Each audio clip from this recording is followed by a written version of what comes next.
안녕하세요. 책 읽어주는 여자 도원입니다. 오늘 읽어드릴 책은 무라카미 하루키의 여행 에세이 라오스에 대체 뭐가 있는데요? 입니다. 보스턴, 아이슬란드, 포틀랜드, 그리스, 뉴욕, 핀란드, 라오스, 토스카나, 구마모토 이렇게 나라별로 쓰인 짧은 에세이들로 엮어서 만든 이 책에서 제가 오늘 읽어드릴 부분은 아이슬란드 편입니다. 북쪽 끝에 위치한 적은 인구수의 나라 아이슬란드는요, 정막과 고요가 어울리는 나라고요. 국민의 80%가 예술가인 나라. 호수만한 녹색의 온천이 있는 나라. 시내에서도 오로라를 볼 수 있는 나라입니다. 정말 궁금하죠? 어떤 나라인지 우리 하루키 씨에게 한번 들어볼까요?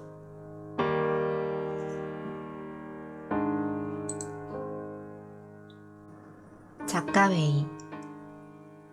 올해 9월 아이슬란드 레이캬비크에서 세계 작가회의 비슷한 행사가 열려서 참석했다. 나는 리셉션, 강연, 사교, 회식 같은 공식적인 자리가 이상하게 거북해서 그런 유의 모임에는 되도록 얼굴을 내밀지 않으려 한다. 그러나 아이슬란드에서 날아온 초대장에는 아이슬란드라 하며 한동안 고민하다가 세계 지도를 펼쳐 아이슬란드를 쳐다보고는 큰맘 먹고 가보기로 결정했다. 그도 그럴 것이 이런 기회가 아니면 아이슬란드에 갈 일이 또 언제 생기겠는가.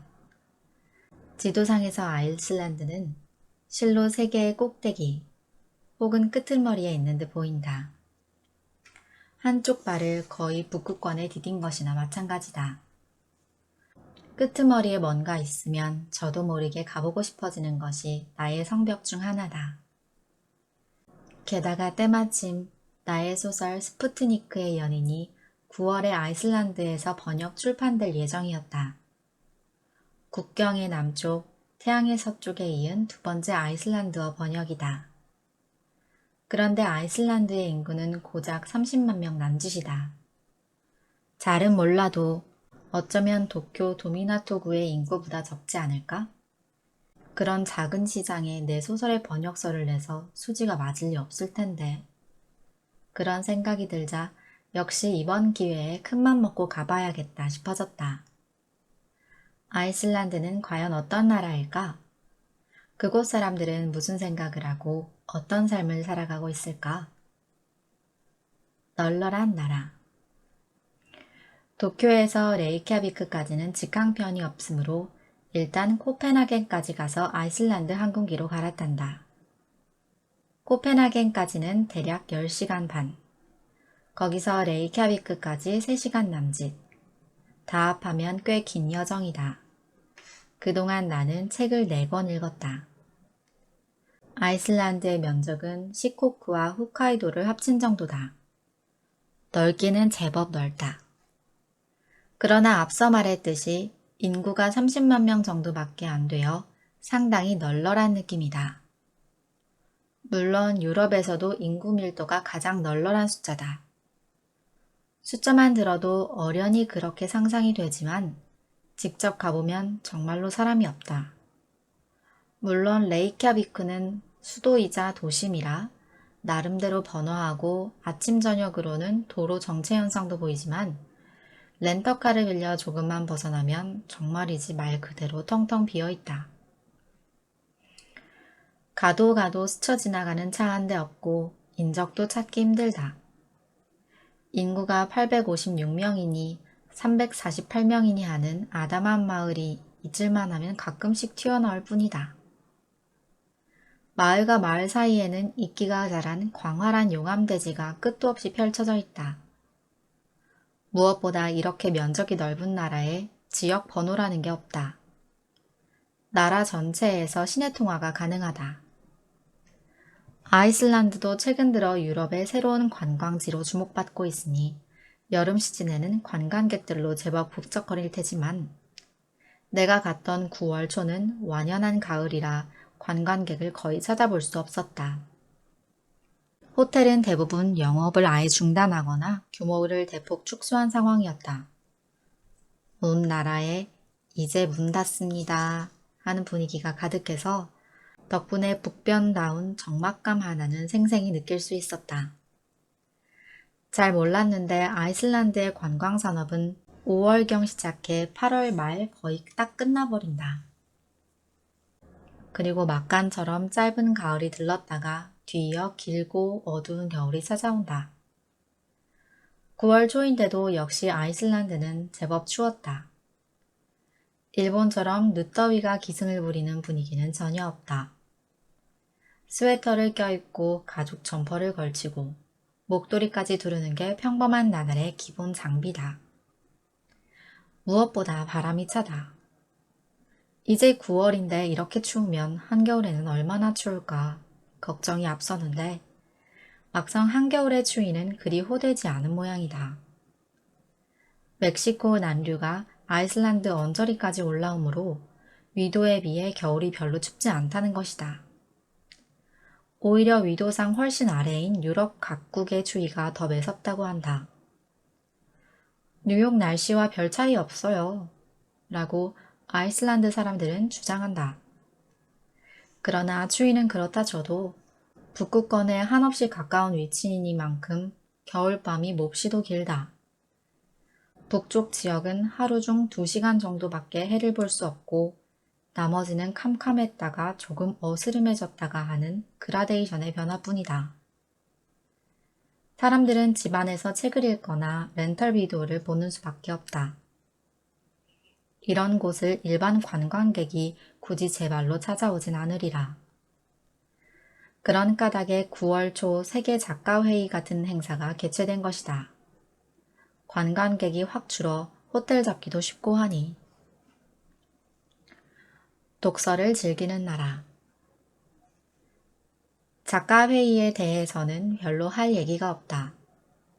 내가 한 일이라고는 작품 낭독과 단상 공개 인터뷰, 신문 인터뷰 2건, 아이슬란드 대학에서의 강연, 서점 사인회, 그리고 개회 립세션 참석과 칵테일 파티에서의 다른 작가들과 대화를 나눈 정도다. 익숙지 않은 일을 하자니 역시나 피곤하더군요. 정말로. 그래도 아이슬란드의 젊은이들과 무릎을 맞대고 얘기한 시간은 매우 즐거웠습니다. 그리고 옆자리에 앉은 싹싹한 아주머니와 잠깐 잡담을 나누고 기념품을 받았는데 나중에 들으니 그분이 다름 아닌 아이슬란드 전직 대통령이었다는 것이다. 정말이지 거드름이라고는 느껴지지 않는 지극히 평범한 사람이었는데. 아이슬란드에서 가장 놀란 것은 사람들이 책을 매우 열심히 읽는다는 점이다. 아마 겨울이 길어 실내에서 지내는 시간이 많은 이유도 있겠지만 이 나라에서는 독서에 매우 큰 의미와 가치를 두는 듯하다. 집에 서가가 얼마나 충실한가로 그 사람의 가치가 판가름된다는 얘기도 들었다. 인구에 비해 대형 서점이 많고 아이슬란드 문단도 활발해 1955년도에는 할도르 락스네스가 노벨 문학상을 수상했다. 그가 세상을 떠나자 대표 장편소설 독립한 민중을 라디오에서 몇 주에 걸쳐 낭독했고 그 시간에는 전 국민이 말 그대로 라디오 앞에 못 박혀 있었다고 한다. 버스가 운행을 멈추고 어선도 조업을 중지했다. 대단하지 않습니까? 작가 수도 많아서 레이캬비크에만 340명이 작가로 등록되어 있다고 한다. 나가세 마사토시 주연의 영화 콜드피버에서 언급했듯이 아이슬란드는 인구당 작가 수가 세계에서 가장 많은 나라다. 아이슬란드 사람들은 거의 모두 바이링구얼 수준으로 유창한 영어를 고사하지만 그들이 자국 문화와 언어에 대해 품고 있는 애정과 긍지는 나 같은 뜨내기 여행자의 눈에도 매우 명백하고 확고해 보였다. 아이슬란드어는 내력을 따지자면 고대 노르웨이어에 가까운 언어로 서기 800년 무렵부터 구조적으로는 거의 변화하지 않았다.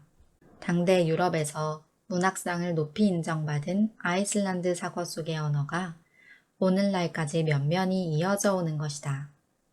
즉, 1000년도 더 지난 옛날의 고어가 일본어로 치면 겐지모노 가타리 때의 같은 언어가 지금껏 현역으로 쓰이고 있는 셈이니 실로 대단하다.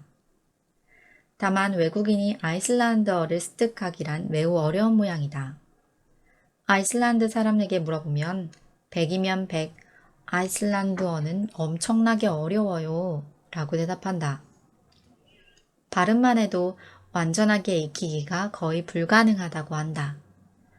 하긴 어디를 가든 대부분 영어가 통하니까 여행에는 전혀 불편함이 없지만 그래도 왠지 모르게 이상한 흥미를 자아내는 언어다.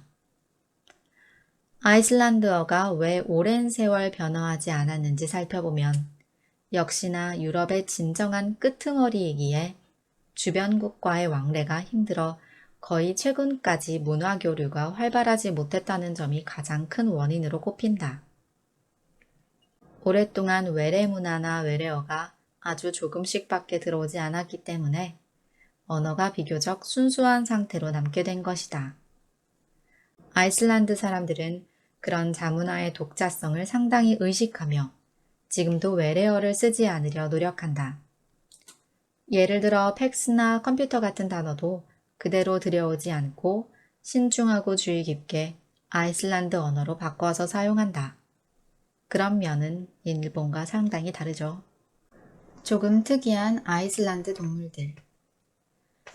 변하지 않은 것으로 말하자면 아이슬란드 동물들도 언어와 마찬가지로 예로부터 그리 큰 변화를 거치지 않았다. 다른 나라에서 동물을 들여오는 것을 엄격하게 규제하기 때문이다. 여기에는 그럴 만한 이유가 있다. 아이슬란드는 그다지 길지 않은 역사 속에서도 외국에서 들어온 역병으로 가축이 전멸하거나 인구가 급감하는 뼈아픈 경험을 몇 번이나 겪었다. 좁은 섬에서는 도망갈 길이 없고 면역력도 강하지 않기 때문에 한번 역병이 들어오면 걷잡을 수 없는 사태로 번지는 경우가 많다. 그래서 외국에서의 동물 유입이 엄격하게 규제되었고 덕분에 대부분의 동물이 아이슬란드 사양으로 독자적인 진화를 계속해온 것이다. 예를 들어 아이슬란드의 양은 꼬리가 없다. 아이슬란드 사람에게 물어보면 난생 처음 외국에 갔더니 양에 꼬리가 달려 있어서 깜짝 놀랐어요 라고 한다. 나는 양고기를 안 먹어서 잘 모르지만 아이슬란드의 양고기 맛은 다른 곳과 조금 다르다고 한다. 아이슬란드 사람 얘기로는 이곳 양들은 옛날처럼 향기로운 자연 목초를 먹고 자라기 때문에 고기에도 자연스레 좋은 향이 밴다는 것이다. 양고기를 좋아해서 자주 먹는 내 아내는 독특해서 호불호가 갈릴 만한 맛이라고 평했다. 아이슬란드의 말도 다른 지역의 말과 상당히 다르다. 초기 식민시대에 들여온 뒤로 다른 혈통이 거의 섞이지 않아 고대 스칸디나비아 말의 모습이 고스란히 남아있다. 전체적으로 몸집이 작고 갈기가 굉장히 길다. 꼭 옛날 사운드 그룹 가수처럼 앞머리를 젖히며 달려오는 모습이 요염하기까지 하다. 아이슬란드의 거친 대지를 달리는 데 적응된 이 말들은 참을성이 강하고 성격이 온순하며 길들이기 쉬워서 유럽에서 인기가 많은 모양이다. 옛날에는 섬의 유일한 이동수단으로 귀한 대접을 받았지만 지금은 다들 대형 사륜구동을 타고 다니니 당연히 그런 유용성은 사라져버렸고 대신 레크레이션으로 승마가 성행하고 있다. 아이슬란드의 말은 경마 같은 데에는 적합하지 않지만 일반적인 승마에는 잘 맞아서 곳곳에 승마클럽이 눈에 띈다. 하긴 횡할 만큼 넓은 동네니 말을 타고 달리면 즐거울 것 같다. 아이슬란드의 고양이도 다른 나라 고양이와 아주 다른 느낌이다.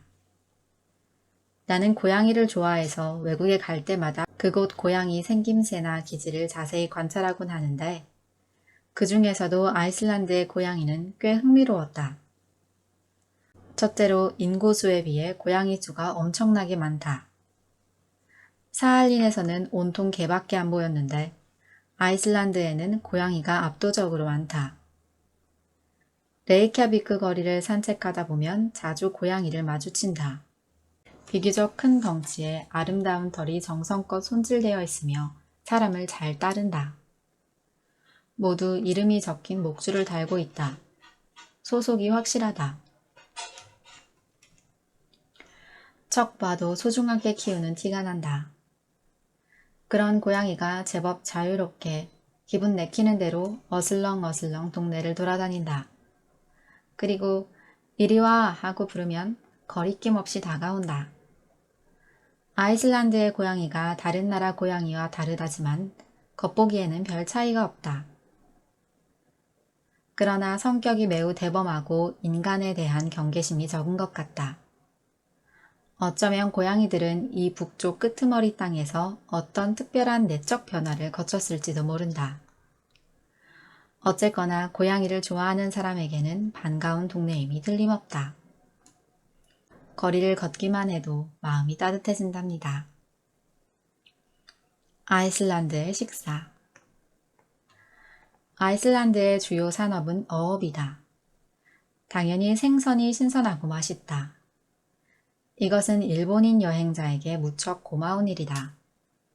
몽골이나 터키를 여행할 때는 어디를 가나 양밖에 없어서 육식에 약한 나는 적잖이 의기소침해지곤 했는데 아이슬란드에서는 어디를 가나 신선한 생선이 있어서 살 것 같았다. 레스토랑에 가서는 굳이 메뉴를 살펴볼 것도 없이 오늘의 생선 정식이요 라고 주문하면 된다. 그러면 보통 흰살 생선을 찌거나 튀긴 요리가 나온다. 양도 많아서 먹고 나면 든든하다. 곁들여 나오는 음식들도 알차다. 아이슬란드는 전반적으로 물가가 비싼 곳이라 이런 정식도 절대 싸지 않다. 점심으로 생선 정식을 먹으면 대략 2,000엔 정도 한다. 그것도 지극히 평범한 수준의 레스토랑 가격이다. 점심치고는 비싼 느낌이다. 그래도 맛은 그런대로 나쁘지 않다. 또 어느 레스토랑에나 시푸드 스프라는 메뉴가 있는데 먹으면 몸이 후끈후끈해진다. 흰살 생선이나 연어, 새우, 조개 관자, 홍합 같은 재료가 듬뿍 든 풍성한 수프다. 이것도 입에 맞아서 제법 자주 먹었다.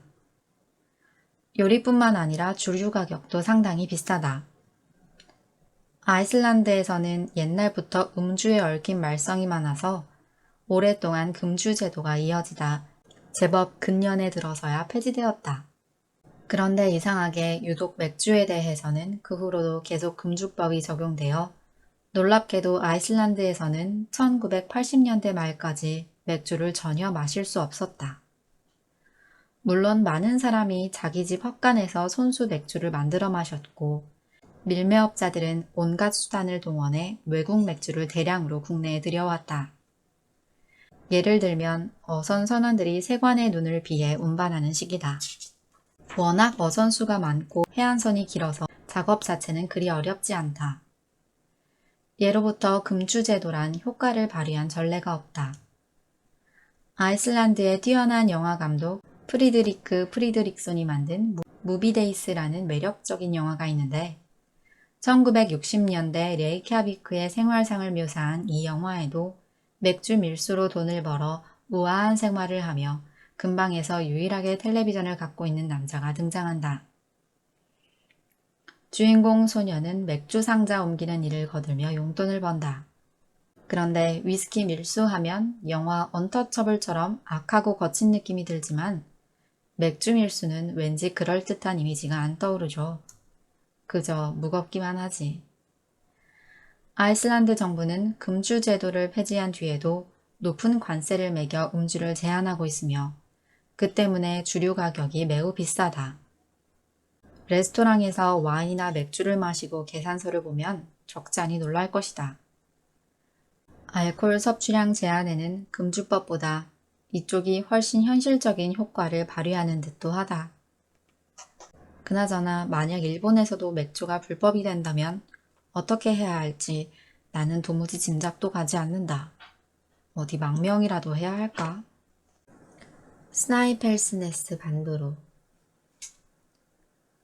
웨스트만 제도에서 레이캬비크로 돌아와서는 렌터카를 빌려 훨씬 북쪽에 있는 스나이펠스네스 반도로 향했다. 원래는 더 북쪽의 본격적인 피오르즈대에 가보고 싶었지만 안타깝게도 그런 시간적 여유까지는 없어서 서해안 중부에 있는 이 반도를 돌아보기로 한 것이다. 마음 같아서는 튼튼한 사륜구동을 빌리고 싶었는데 전화로 물어보니 비용이 터무니없이 비싸서 소심한 나는 곧바로 포기하고 그럼 코롤라 주세요 라고 말해버렸다. 그런데 막상 렌터카 사무실에 가보니 더 작은 녹색 대우차가 기다리고 있었다. 많은 사람이 이용해온 모양인지 서스펜션이 살짝 덜컥거릴 정도였다. 앞 유리창에는 돌이 튀었는지 가는 금도 가 있었다. 그러나 이것밖에 없다고 해서 어쩔 수 없이 그 차를 쓰기로 했다. 그래도 얼마간 익숙해지니 이 대우차는 상당히 경쾌했고 겉보기와 달리 승차감도 나쁘지 않았다. 비포장 도로를 쌩쌩 달려 사흘 반나절 동안 약 1000km를 주행하며 무사히 레이캬비크로 돌아왔다. 그래도 그렇게 거친 도로를 1000km나 달렸으니 서스펜션은 상당히 엉망이 되었을 게 틀림없었다. 에어필터는 막히기 일보 직전일 테고 차체에 부딪힌 돌도 2500개쯤은 됐을 것이다. 세상에는 내가 하고 싶지는 않은 직업이 꽤 많은데 아이슬란드의 렌터카 회사 경영도 틀림없이 한자리를 차지하리라. 레이캬비크를 벗어나면 도로에는 거의 사륜구동만 보인다. 미쓰비시 파제로와 도요타 랜드크루저가 압도적으로 많다. 특히 도로가 얼어붙는 겨울철에는 아무래도 이런 류의 헤비듀티카가 필요한 것이 현실이다. 도쿄 시내를 슬렁슬렁 달리는 진흙 한 점 없는 번쩍이는 헤비듀티와는 용도부터 다르다. 그래도 내가 갔을 때는 다행히 아직 도로가 얼어붙을 정도는 아니어서 커브 곳곳에 화려하게 미끄러지는 자국을 내긴 했지만 소형 이륜구동으로 그럭저럭 무사히 왕복할 수 있었다. 그나저나 비포장 도로의 규정 속도가 80km라니 꽤나 와일드한 나라다. 80km로 밟는 것만 해도 상당한 용기가 필요한데 대부분의 차가 그 이상의 말도 안 되는 속도로 달려서 툭하면 추월당하기 일쑤였다. 레이캬비크에서 만난 영국인 편집자 얘기로는 아이슬란드인 운전자의 절반쯤은 음주 상태고 또 절반쯤은 운전 중 휴대전화를 사용하며 둘 다 한꺼번에 적용되는 사람도 꽤 많다고 한다. 정말인지 아닌지는 모르겠지만 정말일지도 모르겠다고 생각되는 국면도 적지 않았다. 렌터카로 아이슬란드를 여행하려는 사람에게 드리는 현실적인 조언 하나. 아이슬란드 시골에 가면 거의 모든 주요소가 무인 시스템이다. 직접 급유를 해야 하고 신용카드로만 지불 가능한 기계가 많다. 그리고 그것들을 다루기가 엄청나게 힘들 수도 있다. 기계 시스템이 저마다 다르고 영어 표기가 전혀 되어 있지 않은 경우도 있다. 사용법을 물어보고 싶어도 지나가는 사람이 거의 없다. 어쨌거나 한산한 나라니까. 그러니 여행을 떠나기 전에 기름 넣는 방법에 대해 조금이라도 예습해두는 편이 좋습니다. 안 그러면 자동차 탱크가 텅텅 빈 채 무인 주유소 펌프 앞에서 망연자실해 있는 처량한 신세가 될 수 있거든요. 나처럼. 참고로 아이슬란드 주유소 휘발유는 매우 비싸다. 신용카드 얘기가 나와서 생각났는데 아이슬란드만큼 신용카드를 자주 쓰는 나라도 어지간해서는 없지 싶다. 보아하니 편의점에서 잡지 한 권과 껌을 사고도 신용카드로 계산한다. 나 같은 사람의 감각으로는 그 정도는 간편하게 현금으로 내는 게 낫지 않나. 많아봐야 500엔 정도인데 싶지만 이 땅에는 그런 감각이 없는 듯 점원들도 당연하다는 듯이 생글생글 웃으며 카드를 받아든다. 그런 광경을 처음 접하면 상당히 놀랍다. 그러나 금방 익숙해져서 며칠 지나면 더는 신경 쓰이지 않았다. 어쩌면 신용카드도 다른 동물들과 마찬가지로 이 땅에 도입된 후 독립된 환경에서 특별한 진화의 길을 거쳤는지 모른다. 느긋한 풍토 때문일 테지요. 아이슬란드의 도로 상황은 빈말로도 좋은 편이라 할 수 없다. 물론 간선도로는 깔끔하게 포장되어 있지만 레이캬비크에서 멀어질수록 비포장 돌길이 많아진다. 날씨가 시시각각 바뀌고 안개가 끼면 말 그대로 한 치 앞도 보이지 않는다. 아이슬란드에는 날씨가 맘에 안 들어? 그럼 15분 기다려 라는 격언이 있는데 그 정도로 날씨가 밥 먹듯이 바뀐다. 게다가 주변을 방황하는 양들이 불쑥불쑥 나타나기도 하기 때문에 운전자는 긴장을 늦출 수 없다. 일단은 양의 수가 많고 게다가 여름철에는 온 나라의 양이 방목 상태다. 그런 양들이 툭하면 도로를 가로지르는 것이다. 내가 읽은 책에 따르면 아이슬란드에서는 양을 가족처럼 소중히 여기는 모양이다. 물론 결국 잡아먹히는 신세지만 살아있는 동안은 그렇다는 겁니다. 그 책에 따르면 아이슬란드의 농부는 키우는 양들에게 일일이 이름을 붙이고 예를 들면 오른쪽 귀가 검은색이고 등에 구름 모양 반점이 있는 양은 산시로, 하반신이 검은색, 오른쪽 눈에 짙은 윤곽선이 있는 양은 게이코 하는 식으로 양 장부 같은 것을 써서 하나하나 구별할 수 있게 해둔다고 한다.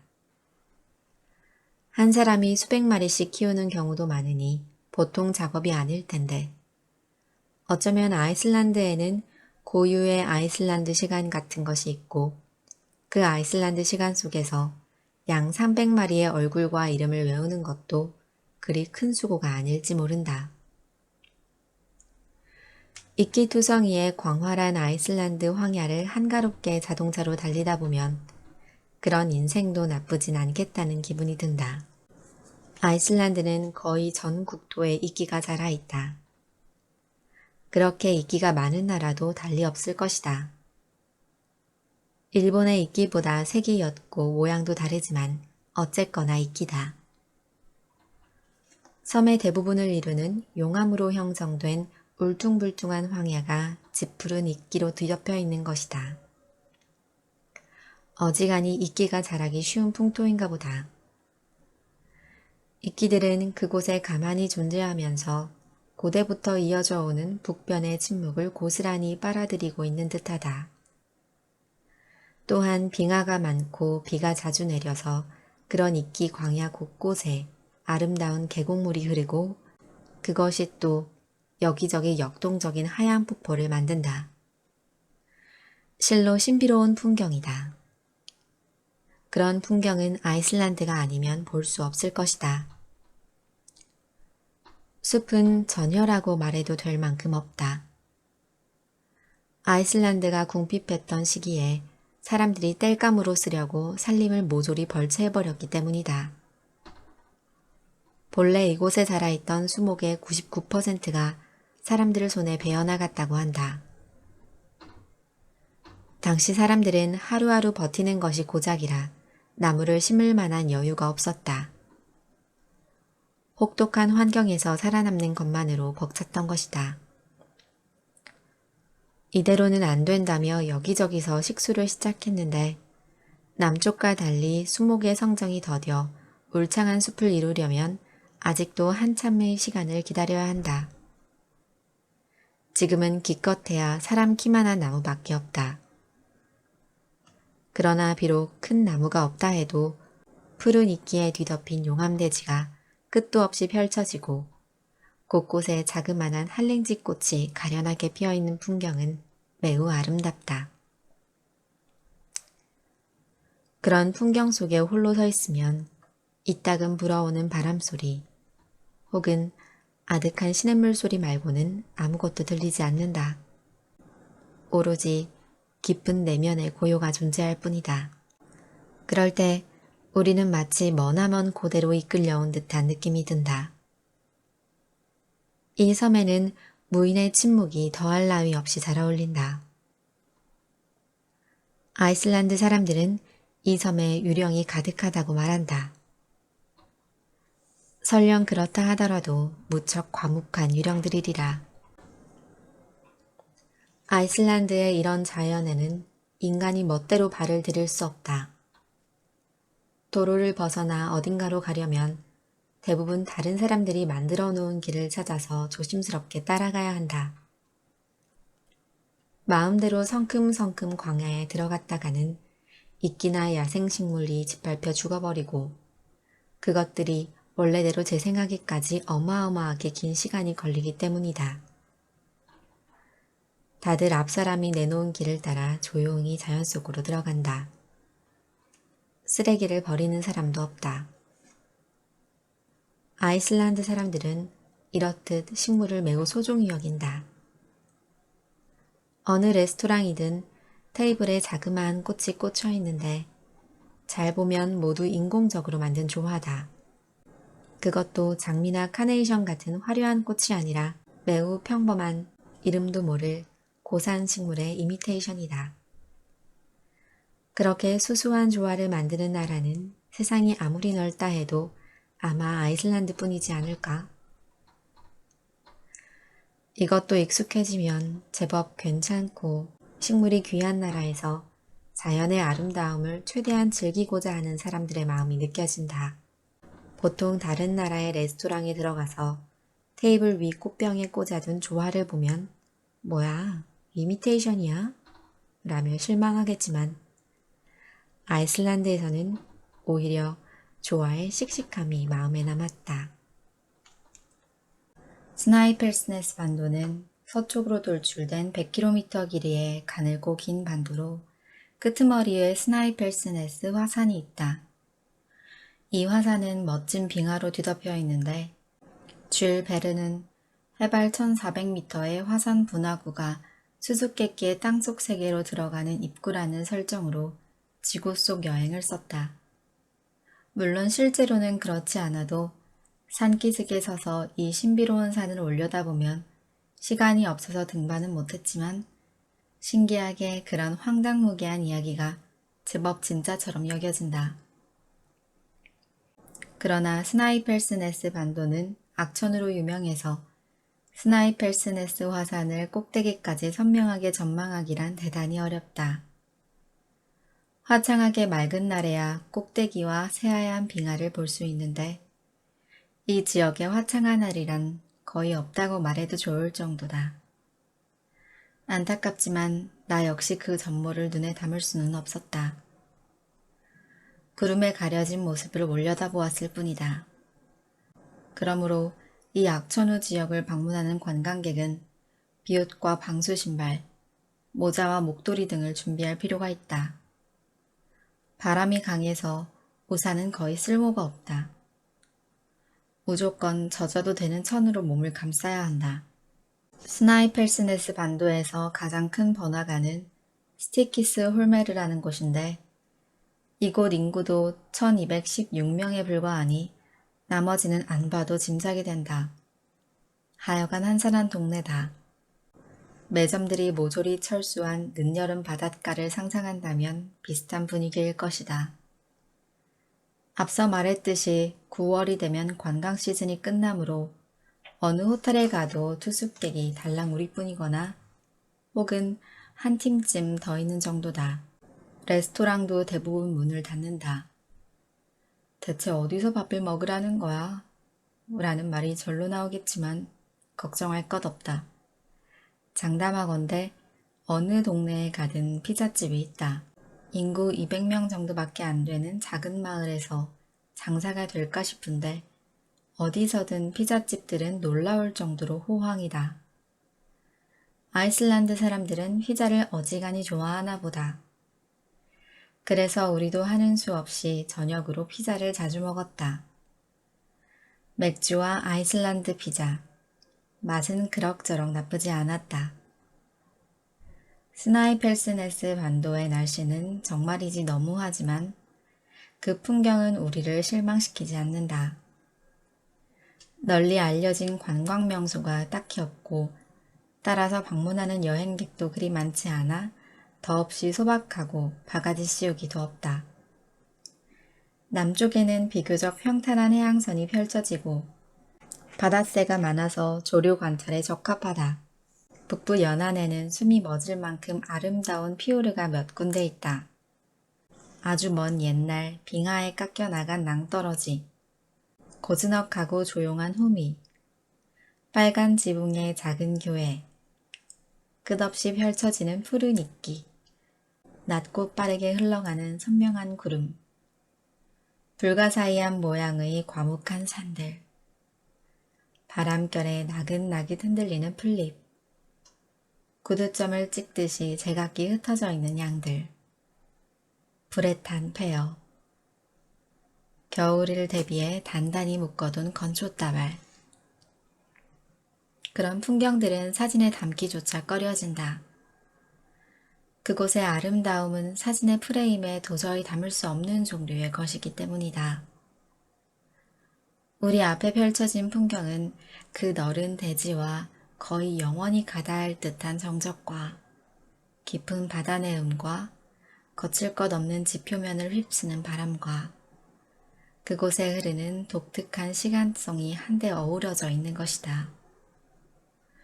그곳의 빛깔은 고대부터 줄곧 비바람을 맞아오면서 완성된 것이다. 그것은 또한 날씨의 변화나 조수간만, 태양의 이동에 따라 시시각각 변한다. 카메라 렌즈로 도려내버리면 혹은 과학적인 색채의 조합으로 번역해버리면 지금 눈앞에 있는 것이 전혀 다른 것이 되리라. 그곳에 있던 마음 같은 것이 거의 사라져버리리라.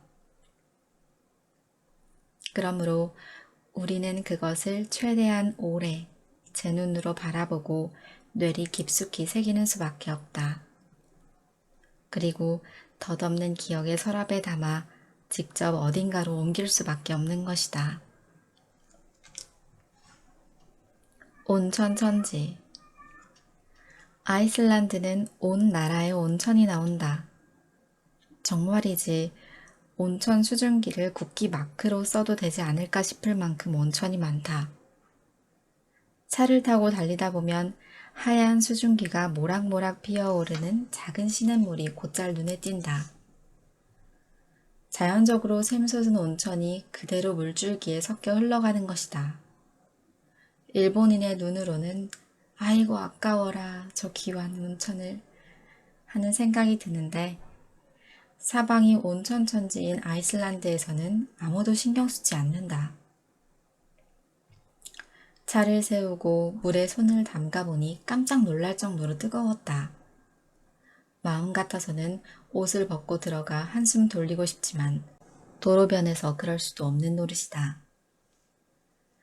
아이슬란드 사람들은 그 온천들을 이용해 지열 발전과 겨울철 급탕 난방을 한다. 온실 재배에도 사용한다. 수온이 매우 높아서 파이프라인으로 50km 떨어진 도시까지 옮겨가도 온도가 별로 떨어지지 않는다. 이따금 도로변에서 그 파이프라인이 눈에 띄곤 했다. 덕분에 아무리 변변찮은 호텔에 묵어도 방이 후끈후끈하고 샤워기에서는 뜨거운 물이 펑펑 쏟아졌다. 대단히 고마운 일이다. 또한 지열 발전으로 아이슬란드는 더없이 깨끗하고 저렴한 에너지를 얻고 있다. 자국민들끼리 쓰고 남아서 전력 수출까지 고려할 정도다. 그리고 온천수를 이용한 온실 재배 덕분에 토마토나 오이가 풍부하게 유통된다. 원래는 채소 키우기를 꿈도 못 꿀 한랭지이니 이것만 봐도 온천은 사람들에게 커다란 도움이 되고 있다. 나는 먹어보지 않았지만 아이슬란드산 바나나도 꽤 맛있다고 한다. 게다가 아이슬란드의 웬만한 마을에는 큼지막한 온수 수영장이 있다. 물론 온천을 이용한 시설이다. 수영을 좋아하는 나로서는 여간 고마운 일이 아니었다. 온통 좋은 것 투성이다. 물론 안 좋은 면도 있으니 화산 분화와 지진이 그렇다. 일본과 마찬가지다. 온천이 있는 곳에서는 아무래도 이 두 가지가 따라붙기 마련이다. 일본과 달리 인구 밀도가 낮아서 다행히 실질적인 피해는 그리 크지 않다고 하는데 그래도 역시나 때로는 사람들에게 막대한 피해를 입힌다. 앞서 말한 퍼핀으로 유명한 헤이마에이 섬도 1973년 격렬한 화산 분화로 타격을 입었다. 항구 옆에 있는 엘드펠 산이 갑자기 분화해 마을 대부분을 용암으로 휩쓸어버린 것이다. 이때 분출된 용암이 만들어낸 3제곱킬로미터의 새로운 대지가 지금은 하이킹 코스가 되었는데 이따금 용암 밑에 깔린 집들의 파편이 보인다. 아이슬란드 사람과 얘기하다 미야케 섬 분들은 정말 안 됐어요 라는 말이 나오기도 했다. 먼 나라 이야기지만 아마 미야케 섬 주민들의 처지가 절실히 와닿았으리라. 화산이 있는 나라에는 공통적인 멘탈리티 같은 게 존재하는 듯하다. 온천 중 가장 유명한 곳은 레이캬비크에서 차로 1시간 정도 거리의 블루라군인데 이곳의 넓이는 정말이지 대단하다. 작은 호수쯤 되는 온천에 수영복을 입고 들어가는데 말 그대로 눈길이 닿는 저 끝까지가 온천이다. 아이슬란드의 청명한 하늘 아래 담청색 수면에서 모락모락 유유히 수증기가 피어오른다. 사실 이 온천은 근처 지역발전소에서 배수된 것이다. 용암 밑에 스며들어 열을 머금고 뜨거워진 바닷물로 발전을 하는데 한번 사용한 바닷물을 이대로 버리기 아까우니까 온천으로 재활용하는 것이다. 자세히는 잘 모르지만 뜨거운 물속에 있던 각종 유기물이 차가운 바깥 공기에 흐물흐물해져서 독특하게도 걸쭉한 느낌의 온천수를 만들어낸다. 온도는 섭씨 37도, 염분은 2.5%, 매우 쾌적한 온천수다. 함유물이 미용에 좋다고 해서 매점에서 특제 화장품 같은 것도 판다. 수영도 할 수 있다. 마음먹고 자유형을 하기에는 약간 뜨겁지만 얼굴을 내놓고 느긋하게 평영으로 헤엄치기에는 딱 좋다. 커다란 온천 폭포도 있어서 정수리에 세찬 온천수를 맞을 수도 있다. 폭포수를 맞으며 수행하는 방법이 있다지만 온천수를 맞는다는 얘기는 들어본 적이 없다. 그래도 한번 해보면 따뜻해서 무척 기분이 좋답니다. 별로 수행이 될 것 같진 않지만 문제는 온천 안에 사람이 많다는 것. 내가 갔을 때 블루라군에는 한국에서 온 단체 관광객이 가득했다. 주위에서 들려오는 소리가 거의 다 한국어였다. 다 함께 온천에 몸을 담그고 매우 즐거워하는 모습이었다. 혹시 한국에는 온천이 없나? 그런 의문이 들 정도로 마냥 신나 보였다. 입장료도 꽤 비싸다. 따지고 보면 결국 공업용 수인이 좀 더 저렴해도 될 듯한데 이미 세계적인 관광지가 되어 레이캬비크에서 단체 버스로 잇따라 사람들이 몰려오니 꽤나 배짱 영업을 한다. 나는 좀 더 소박한 길가 온천이 마음에 들지만 그래도 이 정도로 드넓은 온천을 직접 목격하니 역시나 말문이 막히는 면이 있었다. 얘깃거리 삼아 한 번쯤 가볼 만도 하다. 그나저나 정말 넓은걸. 오로라, 그 밖에 이것저것. 아이슬란드를 여행하며 깨달은 몇 가지.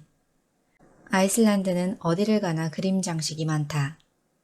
가정집이나 레이캬비크 고급 레스토랑은 물론이고 시골의 싸구려 호텔까지 벽에 그림이 빽빽하게 걸려있다. 거의 빈틈이 없을 정도다. 수채화, 판화, 유화 전부 그 지역 예술가의 작품이고 솔직히 이거 대단한걸 하고 외치고 싶어지는 그림은 거의 찾아볼 수 없었다. 소박하다면 소박하고 아마추어 같다면 아마추어 같고 그 존재의 의의를 심각하게 생각해보게 되는 작품도 적지 않았다. 그래도 그린 사람이 즐겁게 그리고 벽에 거는 사람도 그 행위를 즐기고 있다는 것은 대체로 이해할 수 있었다. 어쨌거나 아이슬란드는 인구에 비해 화가가 많은 나라인 듯하다. 이 나라 사람들은 노래를 부르거나 시와 소설을 쓰거나 붓을 드는 것이 이미 생활의 일부가 되어버린 듯하다. 모두 많든 적든 어떤 예술 활동에 참여하고 있는 것이다. 수신적인 대량 정보를 중심으로 움직이는 일본에서 온 나는 그런 발신적인 정보로 가득한 나라가 무척 신선해 보였고 동시에 조금 신기하게 느껴지기도 했다. 아이슬란드 사람들은 말수가 매우 적다. 여행 중 어디서 왔어요? 라는 질문을 받은 적이 거의 없다. 먼저 물으면 친절하게 모자람 없이 가르쳐 주겠지만 상대가 적극적으로 질문하는 일은 거의 없다. 워낙 멘탈리티가 그런가 보다. 실내외 청소는 구석구석 잘 되어 있다. 전 세계 많은 도시가 그렇듯 거리 여기저기 낙서가 보이지만 마구 휘갈긴 것이 아니라 단정한 게 예술적으로 해놓은 경우가 많다. 목재가 비싸서인지 건축에 함석을 많이 쓴다. 교회도 대부분 함석으로 지어졌다. 머리를 포니테일로 묶은 남자나 이어폰을 꽂고 걸어가는 사람은 한 번도 못 봤다. 이유는 모르겠다. 커피를 주문하면 거의 예외 없이 초콜릿이 곁들어 나온다. 그리고 뉴욕 양키스 모자를 쓴 사람이 많았다. 텔레비전에서 야구 중계를 하는 것도 아니던데 이유가 뭘까? 밤 10시경 레이캬비크 거리를 걷다가 선명한 초록빛 오로라를 보았다. 설마 하니 도시 한복판에서 오로라를 볼 일은 없을 거라 여겼기에 그때는 매우 놀랐다. 카메라가 없어서 오랫동안 그저 망연히 하늘에 떠있는 거대한 초록빛 리본을 올려다보았다. 오로라는 또렷했고 시시각각 형태를 바꾸었다. 아름다웠지만 단순히 아름답다기보다는 어쩐지 무언가 영적인 의미를 품고 있는 듯 보였다. 이끼와 침묵과 정령으로 가득한 이 신비로운 북쪽 섬의 영혼을 눈으로 보는 듯한 기분까지 들었다. 오로라는 이윽고 말이 꼬여서 의미를 잃어가는 듯이 서서히 옅어지더니 이내 어둠 속으로 빨려들듯 사라졌다. 나는 그것이 모두 사라질 때까지 바라보고는 따뜻한 호텔방으로 들어가서 꿈도 없는 깊은 잠에 들었다. 덧붙이며 내가 다녀오고 몇 년 후 2008년 아이슬란드는 심각한 경제 위기를 맞았습니다. 화폐 가치가 급락하고 사람들의 생활도 힘들어졌죠. 그러나 그 후 상황이 개선되어 지금은 상당히 나아진 듯합니다.